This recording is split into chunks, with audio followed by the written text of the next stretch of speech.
Después de la cena del domingo mi madre se levantó de golpe, señaló directamente mi cara y gritó, «Fuera de esta casa y no vuelvas nunca más». Y esta vez lo hice. Me llamo Elena García. Tengo 32 años y trabajo como asesora financiera en Sevilla. En el papel suena a algo estable y seguro, pero mi familia nunca ha sido un lugar donde pudiera encontrar seguridad. Mi madre, Carmen, es de esas mujeres que quieren controlar todo. Cómo me visto, cómo hablo, incluso cómo respiro, y nunca pierde la oportunidad de criticar. Mi padre, Antonio, es apacible, un hombre que evita el conflicto a toda costa, saliendo sigilosamente de la habitación cada vez que el ambiente en la casa se ponía tenso. Tengo un hermano mayor, Javier, de 37 años, que vive en Madrid y rara vez viene, y una hermana mayor, Sofía, de 35, establecida en Valencia. Ambos escaparon de la tormenta familiar hace mucho tiempo. Eso me dejó solo a mí y la menor, atrapada durante años dentro de una casa de 5 dormitorios en las afueras de Sevilla. La casa con su césped bien cortado y su salón pulido, lo que mi madre siempre elevaba como el máximo símbolo de su éxito. Aunque en verdad, no era más que un grillete que nos mantenía a todos atados. Crecí en un hogar donde la comparación era el ritmo de la vida diaria. Tan constante que se volvió agobiante. Javier siempre fue el naturalmente brillante. Sofía era el brillante ejemplo. Y yo, al parecer, nací solo para encarnar la decepción. Los informes escolares que deberían haber sido mi orgullo nunca contaron mucho. Podía sacar un sobresaliente con una sola B en una esquina y mi madre posaba su frío dedo en esa única letra mientras preguntaba, ¿por qué no podías ser más como Sofía? Ella nunca sacó menos de un sobresaliente. Cada logro mío era detenido en la puerta por una ceja levantada o un comentario despectivo que borraba todo el esfuerzo detrás. Mis amigos tampoco se libraban. Recuerdo la primera noche que vino Olivia cuando teníamos 14 años. En cuanto se fue, mi madre suspiró. Esa chica me parece superficial. No me gusta cómo se viste. Esa frase se grabó en mi memoria. Y desde entonces cada amistad se sentía como una apuesta. ¿Qué criticaría esta vez? Ni siquiera mi propio cuerpo estaba a salvo. Los vaqueros que me gustaban decían que me hacían parecer más gorda de lo que realmente era. Mi corte de pelo era poco favorecedor. E incluso la forma en que me reía era ignorada con un movimiento de cabeza. El punto de quiebre llegó cuando me atreví a expresar mi sueño. Quería estudiar economía para convertirme en alguien capaz de leer el lenguaje de los números y usarlos para esbozar los contornos del futuro. Creía que podía encontrar la libertad en los gráficos y los balances, una libertad que nunca había conocido en mi propio hogar. Pero mi madre se burló inmediatamente, su voz cortante como una hoja. Las mujeres no son tomadas en serio en finanzas. Sé realista. Estudia enfermería. Al menos es una profesión segura.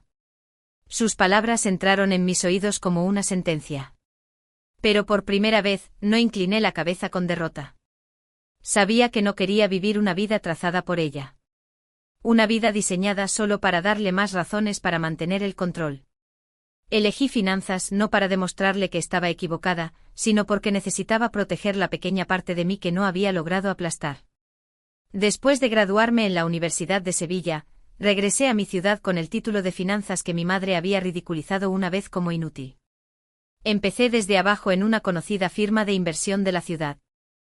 Y esos primeros meses se sintieron como una prueba constante de mi resistencia. Trabajaba hasta tan tarde que el guardia de seguridad del edificio comenzó a llamarme por mi nombre. Vivía de café negro y gruesas pilas de informes. Pero subí paso a paso. Y a los 28 años me había convertido en una de las asesoras de inversión más solicitadas de la oficina. Todavía recuerdo a un cliente, un hombre de negocios de unos 60 años, que me estrechó la mano con firmeza y dijo, me ha hecho creer de nuevo en los números. En la firma, yo era la persona en la que confiaban, el nombre que se mencionaba en reuniones importantes, la colega a la que otros acudían para pedir orientación. Allí me valoraban. Me había labrado un lugar con nada más que mi propio sudor y persistencia. Sin embargo, en el momento en que volví a entrar en la casa de mis padres, todo eso se disolvió en nada. Mi madre nunca preguntó qué grandes operaciones había cerrado, qué clientes me encargaban aconsejar, o qué hitos había alcanzado. En cambio, me presentaba con ese mismo tono plano y despectivo. Trabaja con dinero. Corto hueco, como si toda mi carrera fuera algo así como un pasatiempo extraño que no vale la pena explicar. Recuerdo vívidamente el día que lo dijo delante de una vecina, justo cuando yo estaba radiante con la noticia de un ascenso. Forcé una sonrisa, por dentro sentí como si me hubieran echado un cubo de agua fría. La parte más amarga no era que no entendiera mi trabajo. Era que deliberadamente lo disminuía, como siempre lo había hecho desde que era niña. No importaba lo lejos que llegara a sus ojos, yo seguía siendo la hija que nunca sería suficiente. Siempre carente, siempre fallando. Y esa indiferencia calculada, envuelta en la cortesía que manejaba también, cavó una distancia más profunda entre nosotras con cada año que pasaba. En la oficina, era respetada. Pero en casa, no era más que una sombra de mí misma, atrapada en su silencio y su frío desdén. Cuando mi padre perdió su trabajo a los 59 años, no fue solo un golpe financiero. Fue una fractura en el núcleo de nuestra familia. Había dedicado casi 30 años de su vida a una empresa de suministros médicos, sin tomarse más que unos pocos días de enfermedad, sin pronunciar una sola queja. Y sin embargo, con una reunión de 15 minutos etiquetada como reestructuración, llegó a casa con un sobre blanco en la mano y un peso en los hombros como si el suelo bajo sus pies se hubiera derrumbado. Lo vi sentado durante horas en el viejo sillón, con los ojos fijos en la pantalla del televisor, pero sin ver realmente, la luz parpadeando sobre un rostro que se había quedado completamente en blanco. El paquete de indemnización cubrió unos meses, pero mi madre continuó como si nada hubiera cambiado. Se negó a recortar gastos, se negó a cancelar las fiestas de cócteles de fin de semana, seguía pidiendo flores frescas para el salón todos los días, seguía reemplazando las cortinas y compraba nuevos juegos de vajilla porque la gente se daría cuenta. Cuando mi padre sugirió vender el SUV nuevo para aliviar la presión, ella lo desestimó con un rápido movimiento de mano.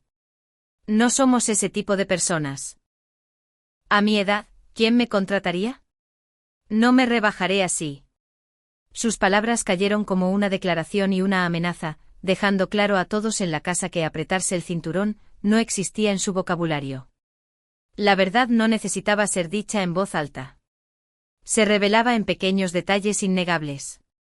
Noté los gruesos sobres estampados en rojo con la palabra vencido metidos en el cajón de la cocina. Escuché llamadas telefónicas que mi padre colgaba rápidamente cada vez que entraba en la habitación.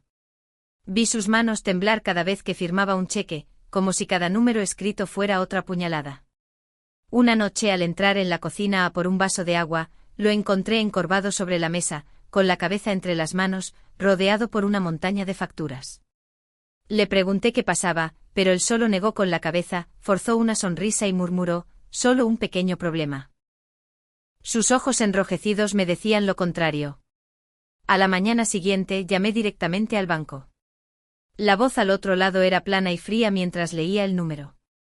2.300 euros al mes y el proceso de ejecución hipotecaria comenzará si se pierde otro pago. Me mordí los labios tan fuerte que probé la sangre. Podía cubrirlos si recortaba todo. Si seguía conduciendo mi viejo coche. Si rechazaba los viajes de lujo a los que me invitaban mis colegas. Sabía que este era el precio para evitar que mi padre se derrumbara aún más. Para preservar el orgullo vacío de mi madre. Me inscribí para los pagos automáticos ese mismo día desde mi propia cuenta y nadie lo supo jamás. Y así mes tras mes pasaron 3 años. Cada vez que el dinero salía de mi cuenta, mi corazón se apretaba, pero me decía que era mi deber. Mirando hacia atrás, el total superó los 82.000 euros, suficiente para comprar mi propio apartamento, suficiente para sentar las bases de un futuro libre de dependencia. Pero en lugar de construir mi vida, ese dinero se utilizó para mantener erguida una casa de ladrillos donde siempre me habían tratado como a una extraña. La casa seguía en pie, luces encendidas, jardines cuidados. Pero sabía que lo que realmente estaba preservando no era un hogar. Era la cáscara vacía del orgullo a la que mi madre se aferraba con cada aliento. Había pasado meses buscando el reloj adecuado para mi padre. No era solo un regalo de cumpleaños. Era mi intento de pagar, incluso de alguna pequeña manera, las pérdidas que había sufrido desde que perdió su trabajo. Recordé el día que él cerró tranquilamente una revista después de detenerse en un anuncio de un reloj clásico, sonriendo levemente mientras decía, hermoso, pero es solo un sueño. Ese día, me prometí en silencio que algún día haría ese sueño realidad para él. Y cuando abrió la caja, sus ojos se iluminaron, su mano temblaba mientras trazaba la correa de cuero como si tuviera miedo de que desapareciera si la tocaba demasiado fuerte. Elena, no puedo creerlo. Su voz se quebró, sus hombros, tan pesados durante tanto tiempo, de repente parecieron más ligeros. En ese momento volví a ver al padre que una vez me tomaba de la mano cruzando el patio de la escuela. Un hombre lleno de esperanza y amor. Pero la alegría fue efímera. Mi madre se sentó a la cabecera de la mesa, con los brazos cruzados, los ojos entrecerrados como si sopesara mi culpa. Debe ser bonito tener todo ese dinero, dijo su voz aguda, siseando entre los dientes, cortando el cálido aire de la habitación en pedazos. Se inclinó hacia mí su mirada fría y penetrante. Mientras contamos cada céntimo para la compra, tú tiras montones de dinero en algo tan frívolo. ¿Qué demonios intentas demostrar? La habitación se congeló. Mi padre levantó la vista, sus labios se contrajeron como si fuera a defenderme, pero como siempre, solo suspiró, bajó la cabeza, se sirvió más vino y dejó que el silencio nos destrozara. El reloj todavía descansaba en su mano, pero ahora parecía una prueba en mi contra, brillando bajo la luz como si me acusara de un crimen que ni siquiera sabía que había cometido. Forcé una sonrisa, pero las comisuras de mi boca temblaron y mi estómago se retorció como nudos. Sabía bien que sin importar lo que hiciera a los ojos de mi madre, yo siempre estaba equivocada. Le di a mi padre el regalo que tanto deseaba, y ella lo llamó un despilfarro. Si le hubiera dado nada, me habría ridiculizado como desconsiderada, ingrata. No había elección que me permitiera escapar de la trampa que había construido con sus críticas interminables. Mi padre se sentó allí en silencio como si el silencio pudiera cubrirlo todo. Pero fue ese mismo silencio el que me hizo sentir más sola que nunca. Lo miré deseando verlo tomar mi partido al menos una vez. Pero todo lo que vi a cambio fueron sus ojos evasivos y su mano apretada tan fuertemente alrededor de su copa que sus nudillos se pusieron blancos. Y me di cuenta de que estaba agotada, pero todavía aferrándome, todavía intentándolo. Porque si soltaba, me convertiría en la hija desagradecida que mi madre siempre me había etiquetado. Mi padre se sentó con los ojos fijos en la copa de vino, dejando que las palabras de mi madre cayeran como granizo. Había sido fuerte una vez, el hombre que entraba en las salas de juntas y cerraba grandes negocios, pero frente a mi madre, se encogía, una sombra de sí mismo. Esperé a que hablara al menos una vez, para no tener que quedarme sola. Pero todo lo que ofreció fue evasión, como si el silencio pudiera coser las rasgaduras que desgarraban la cena. Y ese silencio me dejó sintiéndome sofocada en mi aislamiento. Esa noche volví a mi pequeño apartamento con la cabeza dando vueltas, el corazón latiendo salvajemente. Tenía todas las razones para parar, para cortar el cordón, pero seguí conduciendo a su casa cada fin de semana, seguí llamando para preguntar, seguí pagando la hipoteca como si esa responsabilidad estuviera ligada a mi propio aliento. Sabía que estaba agotada, mi cuerpo cansado, mi mente desgastada, mi estómago asintiendo dolorosamente cada vez que anticipaba ver a mi madre. Pero en mi cabeza una voz familiar repetía, si me alejara, sería la hija ingrata, la que dejó que sus padres lo perdieran todo. En la iglesia, en el vecindario, en los ojos de los demás, no había mayor vergüenza. Y así me atrapé en ese círculo vicioso, agotándome cada día más, pero aún aferrándome, aterrorizada de que si soltaba, me convertiría exactamente en la etiqueta que mi madre me había impuesto, una fracasada, ingrata, nunca suficiente. Esa tarde fui a su casa sin avisar. En mi mano llevaba una bolsa de comida italiana que le gustaba a mi padre, pensando que tal vez la cena sería más ligera si nadie tuviera que cocinar. Pero tan pronto como entré en el pasillo, me quedé helada. De la cocina llegó la voz de mi madre, aguda como una hoja. Esa niña se cree muy lista. La señorita perfecta. Pero lo único que hace es avergonzarnos. Mi corazón se hundió y la bolsa de comida se volvió tan pesada que arrastró mi brazo hacia abajo. Escuché la voz de mi padre, baja y cansada, como si intentara sofocar la tormenta. Carmen, solo está intentando ayudar. Pero mi madre continuó. No necesitamos su lástima. Solo quiere demostrar que somos incompetentes. Siempre presumiendo, siempre actuando superior. Retrocedí. Con cuidado, deseando que el suelo de madera no crujiera, luego me deslicé silenciosamente y me senté en mi coche en la acera, agarrando el volante hasta que mis nudillos se pusieron blancos. Me quedé allí mucho tiempo con el pecho pesado, dividida entre las lágrimas y la amarga conciencia de mi propia esperanza tonta de que algún día ella pudiera ver algo bueno en mí. Pero como siempre me lo tragué todo, me sequé los ojos y fingí que nunca había oído esas palabras. 2 semanas después, en la fiesta del 60 cumpleaños de mi padre, me prometí que esta vez sería diferente. Esta vez hablaría. Haría algo para cambiar el ciclo. Había pasado meses buscando el reloj clásico que una vez se detuvo en una revista antes de pasar la página con una sonrisa resignada, desestimándolo como un sueño lejano. Cuando abrió la caja, sus ojos se iluminaron, sus manos temblando mientras acariciaban la correa de cuero. Y en ese momento parecía más joven, revivido. Me senté allí con una suave oleada de alegría, creyendo que finalmente le había dado algo que lo hacía verdaderamente feliz. Pero esa alegría fue cortada brutalmente. Mi madre se cruzó de brazos, sus ojos brillando. ¿Tanto dinero de sobra, eh? Mientras nosotros contamos cada céntimo para la compra, tú tiras montones de dinero en algo inútil como esto. El aire en la habitación se volvió pesado. Todos guardaron silencio. Mi padre abrió la boca como si fuera a hablar, pero luego se sirvió otra copa y se retiró al silencio como siempre. Me mordí el labio con fuerza, conteniendo el bulto que me subía por la garganta. Estaba acostumbrada a ser criticada, pero esta vez sentí que me había despojado del significado mismo del amor que intentaba dar. Después de la cena, reuní todo mi coraje y coloqué una pila de papeles sobre la mesa. Los había preparado cuidadosamente, un plan financiero para ayudarles a pagar sus deudas, reducir gastos, mantener la casa a la que se aferraban tan desesperadamente. Los miré fijamente, mi voz temblorosa pero clara. Quiero ayudar. Este es mi trabajo. Sé que podemos restaurar el equilibrio. Pensé que sería una mano tendida, pero en cambio mi madre se levantó de un salto, su silla chocando contra el suelo. Ahí está. Esto es lo que estabas esperando, ¿verdad? ¿Vernos fracasar para poder aparecer como la salvadora? ¿Crees que eres mejor que nosotros, más lista que nosotros?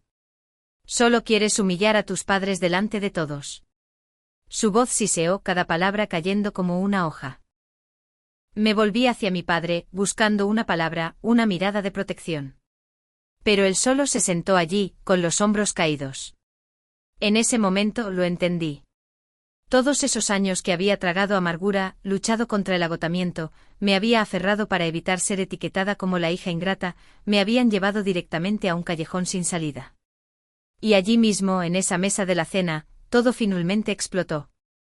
Miré a mi padre una vez más, aferrándome a la más mínima esperanza de que se levantara, me pusiera una mano en el hombro y le dijera a mi madre que se había pasado de la raya. Pero él solo bajó la cabeza, sus hombros colapsando hacia adentro como un hombre que había olvidado cómo proteger. En ese instante supe que su silencio era mi respuesta, y me dolió más que cualquier insulto. Los sollozos brotaron de mí incontrolables, obstruyendo mi garganta durante los últimos 3 años. ¿Sabes siquiera lo que he estado haciendo? Mi voz tembló, pero cada palabra golpeaba la mesa como un martillo. He estado pagando la hipoteca de esta casa, 2.300 euros cada mes, a tiempo, casi 83.000 euros en total.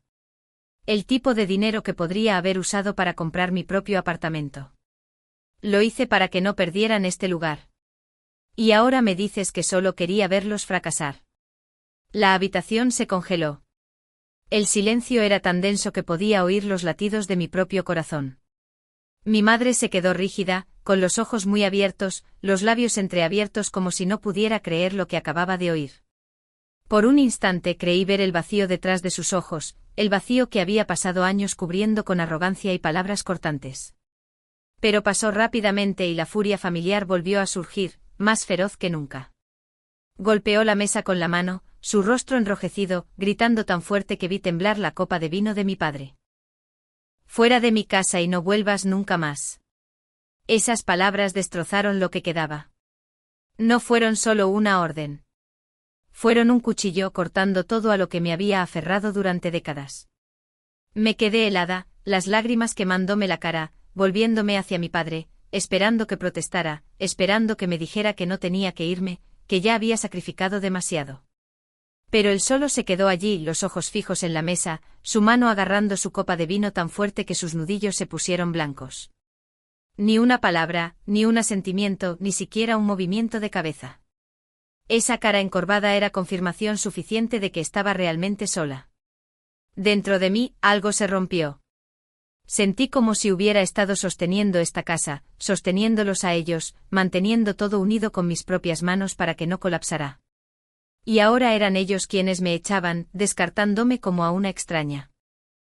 No discutí, no supliqué, ni siquiera busqué una razón para aferrarme más. Simplemente me di la vuelta en silencio, sabiendo que a partir de ese momento, todo había cambiado, que las paredes que había levantado con mi sudor y mis lágrimas nunca más serían un hogar para mí. Subí y empacó en silencio. La pequeña bolsa de noche que había traído apenas era suficiente para unos cuantos conjuntos de ropa y un frasco de crema hidratante, pero mis manos temblaban como si estuviera empacando toda mi vida. Bajé las escaleras. Nadie me vio salir. Nadie me ofreció un abrazo. Nadie dijo una palabra para detenerme. Mi padre estaba en el pasillo con la cabeza baja, mientras mi madre mantenía la espalda vuelta hacia la ventana, sin molestarse en mirarme ni una vez más. Agarré el pomo de la puerta con fuerza, respiré hondo y la abrí. No hubo un portazo dramático, solo un suave clic al cerrarse detrás de mí. Pero para mí el sonido resonó como el chasquido de una cuerda que se había tensado durante demasiado tiempo. Conduje hacia la noche el camino familiar desde su casa de regreso a la ciudad más vacío de lo que jamás lo había visto. El aire frío entraba por la grieta de la ventana, rozando mi cara empapada de lágrimas, y de repente me di cuenta de que estaba llorando y respirando más fácilmente que en años. El dolor estaba allí agudo y profundo, pero extrañamente dentro de él, sentí el más leve destello de ligereza, una frágil sensación de libertad, temblorosa, pero innegable. Por primera vez en mi vida, ya no estaba encarcelada dentro de muros de silencio, control y comparaciones interminables. A la mañana siguiente me senté ante mi ordenador, abrí mi cuenta bancaria y cancelé los pagos de la hipoteca para siempre. Cada clic del ratón fue a la vez aterrador y liberador. 3 años, 2.300 euros cada mes, casi 83.000 euros perdidos, y ahora se había acabado. Ya no estaba financieramente ligada a esa casa, a esa cáscara que mi madre había exhibido como su triunfo.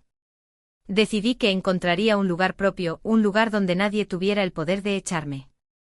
Comencé a visitar pisos. Al principio, solo para asegurarme de que tenía opciones.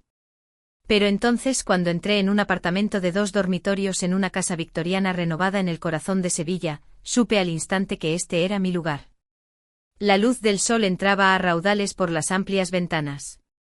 El suelo de madera crujía suavemente bajo mis pies, y el aire parecía susurrar: «Esto es tuyo». Firmé los papeles, dejé el depósito con el dinero que había ahorrado, dinero que una vez canalicé para preservar una casa que nunca me quiso. Solo que esta vez el techo era verdaderamente mío, y nadie podría quitármelo jamás. Recuerdo mi primera sesión de terapia con la doctora Morales como si fuera una puerta que se abría a una habitación a la que nunca me había atrevido a entrar. Esa habitación estaba tan tranquila que podía oír el tic-tac del reloj, la luz dorada cayendo sobre viejas estanterías de libros. Me senté allí con las manos aferrando un vaso de agua, hablando y conteniendo las lágrimas. Le hablé de los años en que me llamaban inadecuada. Del momento en que escuché a mi madre murmurar: «La señorita perfecta», de las veces que hacía regalos solo para recibir su amarga mueca a cambio. Le conté los 3 años que tuve extracciones automáticas de mi cuenta, pagando la hipoteca de esa casa como una guardiana invisible, evitando que colapsara. Cuando finalmente me detuve agotada como si hubiera corrido una maratón, la doctora Morales se sentó en silencio, asintió lentamente y dijo: «Lo que describes es muy típico. Tu madre muestra fuertes rasgos narcisistas. Y tu padre, a través de su largo silencio, se convirtió en el facilitador». No lo detuvo y su silencio permitió que todo continuara. Me quedé helada, el corazón apretándose. Sus palabras dolieron como si alguien hubiera puesto mi vida entera patas arriba. Sin embargo, al mismo tiempo, eran una verdad que nunca me había atrevido a nombrar. En las siguientes sesiones, comencé a reexaminar todo lo que había hecho. Me di cuenta de que pagar la hipoteca en secreto no era el acto de rescate que me decía que era, sino una forma de facilitar su negación. Les había permitido seguir creyendo la ilusión de que todo estaba bien, de que la casa se mantenía sin que ellos tuvieran que enfrentar la realidad. Hay una línea clara, dijo la doctora Morales, su tono firme pero amable, entre ayudar y facilitar. Ayudar es cuando le das a alguien las herramientas para que se ponga de pie por sí mismo. Facilitar es cuando permaneces debajo de ellos, sosteniéndolos una y otra vez hasta que colapsas tú misma. Sus palabras me hicieron estremecer. Las imágenes de esos años de transferencias y sacrificios silenciosos surgieron como una confesión de que me había permitido ser completamente drenada. Comencé a experimentar con límites, algo que siempre había pensado que solo existía en los libros. Dejé de llamar a mi madre todos los días como si fuera un ritual. Dejé de enviar dinero cada vez que mi padre insinuaba dificultades. La primera vez que me dejó un mensaje diciendo, si puedes enviar un poco para ayudarnos a pasar este mes, dejé sonar el teléfono sin contestar. Me senté en mi nuevo apartamento con las manos temblando, una ola de culpa surgiendo como una marea que amenazaba con arrastrarme. Me pregunté si me estaba convirtiendo en la hija desagradecida e infiel de la que mi madre siempre me acusaba. Pero cuando pasó la noche me di cuenta de que por primera vez dormí hasta la mañana sin despertarme en pánico. Cada semana que pasaba, me sentía respirar más fácilmente, mis hombros más ligeros. Entendí que dejar de apoyar financieramente, dejar de correr como un bombero cada vez que su casa se incendiaba, no significaba que estuviera abandonando a mi familia. Significaba que me negaba a quemarme viva junto a ellos. No era una mala hija por protegerme. Simplemente estaba empezando a existir como un ser humano independiente con límites claros y con la creencia de que el amor verdadero no es sacrificio interminable hasta el punto de la autodestrucción. Llegué al café con media hora de antelación, cogiendo una mesa en un rincón con buena vista de la puerta. Quería la ventaja de ver acercarse a mi padre para prepararme antes de enfrentarme a él. Había preparado una breve lista en mi cuaderno, las cosas que diría, los límites que no dejaría que se cruzaran. Sin promesas, sin asumir sus cargas, sin dejarme arrinconar. Me lo repetí a mí misma como un mantra. Cuando la puerta del café se abrió, vi entrar a mi padre. Pero justo detrás de él estaba mi madre. Llevaba un abrigo gris, el pelo recogido, la cara tensa. Todo mi cuerpo se heló como si me hubieran echado un cubo de agua helada encima. Miré a mi padre, mi mano temblando debajo de la mesa mientras él se acercaba, tartamudeando, pensé que sería mejor si tu madre estuviera aquí también. En mi mente escuché la taza de café frente a mí romperse, mis palmas ardiendo por lo fuerte que la estaba agarrando. Todo lo que había preparado se desvaneció en un instante. Se sentaron mi padre frente a mí, mi madre inclinada ligeramente como si estuviera lista para irse en cualquier momento. El aire era pesado, y el tintineo de las cucharas contra las tazas de las mesas cercanas se sentía penetrante. Mi padre rompió el silencio primero. Su voz era baja, cansada.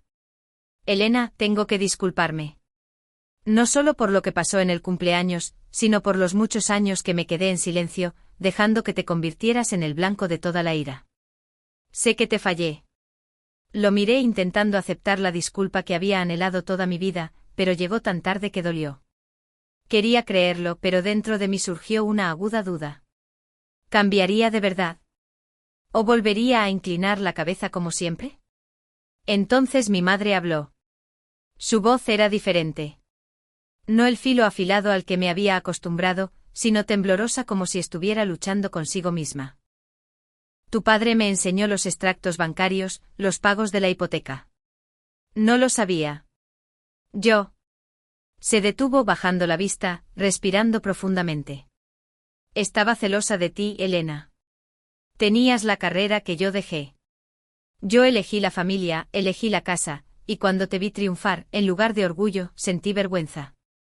Convertí ese arrepentimiento en ira, y te la eché encima. Me quedé en silencio. En ese momento, no vi a la mujer poderosa y fría grabada en mis recuerdos, sino a una persona vacía y perdida aferrándose al pasado. Sentí dolor, pero ya no quería ser la salvadora. Mi voz salió pero firme. Cualquiera que sea la razón, me destrozaste mientras lo llamabas amor. No puedo volver a como eran las cosas. No seguiré siendo el saco de boxeo, la cartera, el chivo expiatorio. La vi parpadear rápidamente mientras mi padre extendía una mano hacia mí, pero se detuvo a medio camino, suspendido en el aire. El café parecía congelado. Sabía que esta conversación no se trataba de arreglar el pasado. Se trataba de trazar las líneas para un nuevo presente. Y me senté allí con el corazón temblando pero fuerte por primera vez, sin inclinarme ante ellos. Después de esa reunión, salí con las piernas inestables, pero dentro de mí había un sentimiento que nunca había conocido. Había establecido un límite real, una línea que nunca me había atrevido a trazar antes. Los días siguientes fueron pesados. El teléfono sonó varias veces, pero no contesté de inmediato. Aprendí a quedarme en silencio, a dejar que mi corazón se acostumbrara a no reaccionar instantáneamente a cada súplica de rescate. Y lentamente comenzaron a aparecer cambios. Vacilantes, torpes, pero reales. Mi padre fue el primero en cambiar. Encontró un puesto como gerente de ventas en una pequeña empresa en Sevilla. El sueldo era solo la mitad de lo que había ganado antes, pero por primera vez en años, lo vi sonreír mientras hablaba de su trabajo. Una luz surrealista en sus ojos en lugar de la mirada cansada por encima del borde de una copa de vino. Por teléfono me dijo, ya no me siento inútil. Me quedé en silencio tragando el nudo en mi garganta. Pero por dentro mi corazón se calentó de una manera que apenas podía expresar con palabras. En cuanto a mi madre, admito que nunca creí que pudiera cambiar. Pero entonces me enteré de que había conseguido un trabajo como recepcionista en una inmobiliaria. En su primer día, me llamó su voz todavía teñida de orgullo. Tuvieron que admitir que organicé el papeleo más rápido que el personal real. Sonreí y por primera vez en años, fue una sonrisa sin amargura. Unos meses después, esa misma oficina se ofreció a patrocinarla para obtener su licencia de agente inmobiliario. No dije mucho, solo respondí, si lo quieres, hazlo. Y en su voz, escuché un nuevo tipo de entusiasmo, no la vanidad vacía a la que me había acostumbrado, sino algo vivo, algo genuino. Y luego estaba la casa. La mansión suburbana de 5 dormitorios, la empapada de todos mis dolorosos recuerdos, finalmente se les escapó de las manos. La vendieron, pagaron al banco y se mudaron a un adosado más pequeño en la ciudad. La primera vez que los visité encontré a mi madre sentada en la modesta sala de estar. No había candelabros de cristal ni cortinas elaboradas, sin embargo parecía pacífica. Dijo, menos habitaciones, menos que limpiar. Respiro más fácil aquí. Me quedé en silencio mirando a mi alrededor en el nuevo espacio, sintiendo una extraña mezcla de tristeza, alivio y un pequeño destello de esperanza. El cambio no llegó como un milagro. Llegó porque me había retirado para siempre, porque había trazado la línea, y me negué a borrarla. Mi padre redescubrió la dignidad en su nuevo trabajo. Mi madre recuperó un pedazo de sí misma que había abandonado décadas antes. Y yo aprendí que a veces el amor no se trata de mantener todo unido en tus propios brazos. Se trata de dejar ir para que otros puedan cargar con su parte sin importar cuán doloroso sea eso. Mi padre fue el primero en cambiar, y me di cuenta a través de su voz más que de su sueldo. Una mañana, me llamó sonando más ligero de lo que había estado en meses. Conseguí un trabajo ahora en una pequeña empresa de ventas. El sueldo es la mitad de lo que ganaba antes, pero al menos me siento útil de nuevo. Respetan mi experiencia y cada mañana tengo una razón para levantarme de la cama. Me quedé helada agarrando el teléfono, mi corazón apretándose. Durante años, solo lo había visto retirarse detrás de una copa de vino, dejando que mi madre dominara, dejándome recibir los golpes sola. Y ahora al oírlo hablar con un toque de orgullo, sentí que se me llenaban los ojos de lágrimas. No lágrimas de pura felicidad, sino porque era una luz frágil que pensé que se había extinguido para siempre. Y mi madre, la persona que creía que nunca cambiaría, terminó sorprendiéndome de la manera más extraña. Una tarde llamó su voz brillante de emoción, pero teñida de timidez. Empecé a trabajar en la inmobiliaria. Solo como recepcionista manejando papeleo, pero todos dicen que soy eficiente y rápida. Solté una suave risa en el silencio, mitad dudosa, mitad asombrada. Semanas después, llamó de nuevo, su voz temblando de alegría que no podía ocultar. Elena, quieren patrocinarme para obtener mi licencia de agente inmobiliario. Dicen que tengo un don con los clientes, que la gente confía en mí. Me mordí el labio, abrumada por una oleada de emoción. En su voz, no había fanfarronería vacía, ni sarcasmo hiriente, solo una frágil y genuina confianza. Una confianza que había enterrado durante décadas detrás del papel de la ama de casa perfecta. La primera vez que visité su nuevo adosado, la escena me tomó por sorpresa. Mi padre estaba sentado a la mesa de la cocina leyendo el periódico. La luz de la mañana se filtraba por cortinas sencillas. Ningún candelabro de cristal en lo alto. Ninguna mesa de comedor larga y fría que se extendiera por la habitación. Mi madre salió de la sala de estar sosteniendo una carpeta de documentos de clientes. Su pelo recogido pulcramente, su rostro cansado pero más brillante de lo que había estado en años. Me miró no con la mirada escrutadora a la que me había acostumbrado, sino con un pequeño asentimiento como un saludo silencioso. Me quedé allí de pie, mi corazón atrapado entre la amargura y el alivio. Durante años había pagado con mi propio agotamiento, esperando que cambiaran, solo para descubrir que fue solo cuando me detuve, cuando tracé mis límites, que finalmente se vieron obligados a sostenerse por sí mismos. El nuevo hogar era pequeño, solo 2 dormitorios en una acogedora sala de estar. Pero dentro de él, vi por primera vez a mis padres como 2 personas tratando de vivir sus propias vidas en lugar de aferrarse a ilusiones vacías. Y yo por primera vez entré sin sentirme juzgada, como una invitada que había elegido permanecer en el lado seguro de una vieja línea, observando sin ser arrastrada de nuevo. Después del día en que firmaron los papeles para vender la mansión suburbana, sentí como si un viejo capítulo se hubiera cerrado. Esa casa había sido el símbolo del control de mi madre y del silencio de mi padre, un vasto escenario donde yo solo era un débil papel secundario, siempre comparada, criticada, apartada, viendo partir los camiones de mudanzas con los muebles de los que mi madre solía alardear ante los vecinos. Me quedé inmóvil en mi coche agarrando el volante hasta que mis manos se entumecieron. No entré, no dije adiós. Esa casa nunca había sido realmente un hogar para mí, y verla salir de sus manos me llenó de más alivio que arrepentimiento. Su adosado en la ciudad era mucho más pequeño, con solo 2 dormitorios y una acogedora sala de estar.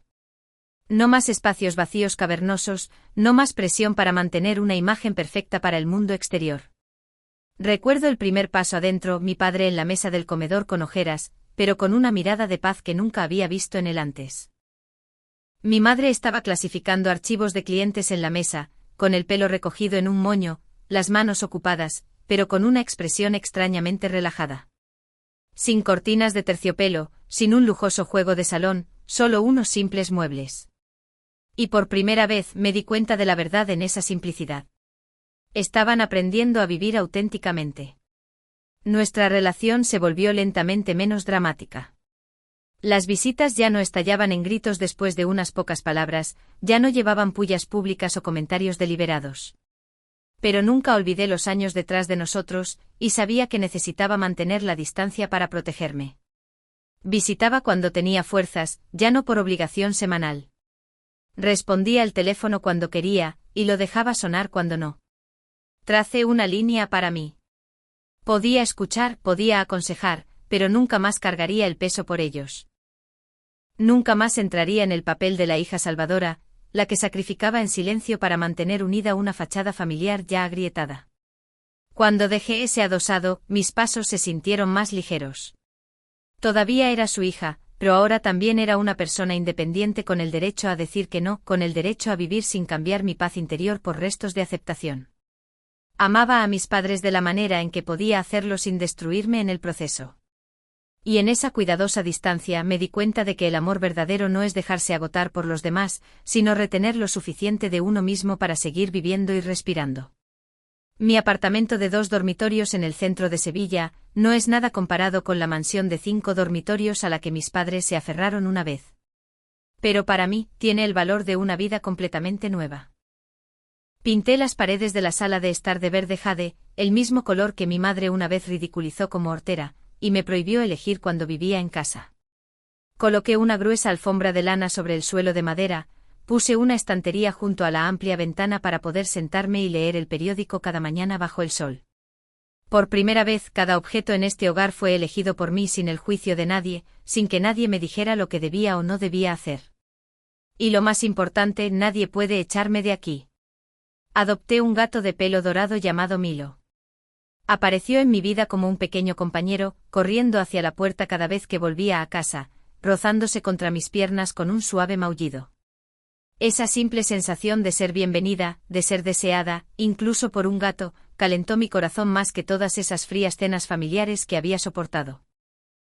Por la noche Milo se acurrucaba a mi lado, un recordatorio de que por fin tenía un lugar que realmente se sentía como en casa. Mi carrera, ya no agotada por obligaciones financieras interminables y culpa constante, de repente floreció de maneras que no había esperado. Me asignaron clientes más importantes, luego me ascendieron a jefa de equipo. Me encontré más creativa en mi trabajo, más enfocada en la estrategia, y lo más importante, finalmente tenía la energía para disfrutar de los frutos de mi propio trabajo. Ya no vivía en un estado de elección entre mi carrera y su supervivencia. Simplemente podía ser yo misma, una mujer trabajando por pasión, plenamente consciente de mi propio valor. Mi familia también cambió, aunque no de la noche a la mañana. Mi padre encontró un nuevo trabajo modesto pero estable, y escuché el regreso de la dignidad en su voz. Mi madre comenzó a trabajar en la inmobiliaria, descubriendo lentamente una confianza real en lugar del orgullo superficial que solía usar como armadura. Hablábamos menos a menudo, nos veíamos con menos frecuencia, pero cuando lo hacíamos había menos drama, menos ruido, menos comentarios mordaces. Mantuve mi distancia, los límites que necesitaba para protegerme. Podía escuchar, pero ya no cargaría sus cargas. Podía cuidar, pero no me sacrificaría hasta que no quedara nada. Ahora, mirando hacia atrás en el camino que he recorrido, entiendo algo que parece simple pero me llevó toda la vida a absorber. A veces el amor verdadero no es cargar todo por otra persona. No es sacrificarse hasta colapsar. A veces el amor verdadero es detenerse, permitir que otros asuman la responsabilidad de sus propias vidas, dejar que aprendan a levantarse después de sus propias caídas. Porque solo cuando solté ellos finalmente crecieron. Y solo cuando tracé mis límites, pude amarlos sin destruirme a mí misma. Si mi historia te hace verte en una tensa mesa de cena, en el silencio de un padre que nunca habla, o en la crítica interminable de una madre, quiero que sepas que no estás sola. Aprender a establecer límites, a detenerse, a decir basta es a menudo lo más difícil, pero también puede ser la única manera de encontrarse de nuevo. Me llevó años darme cuenta de que el amor no significa cargarlo todo. Y a veces, lo más amable que puedes hacer por tu familia es dejarlos ser responsables de sus propias vidas.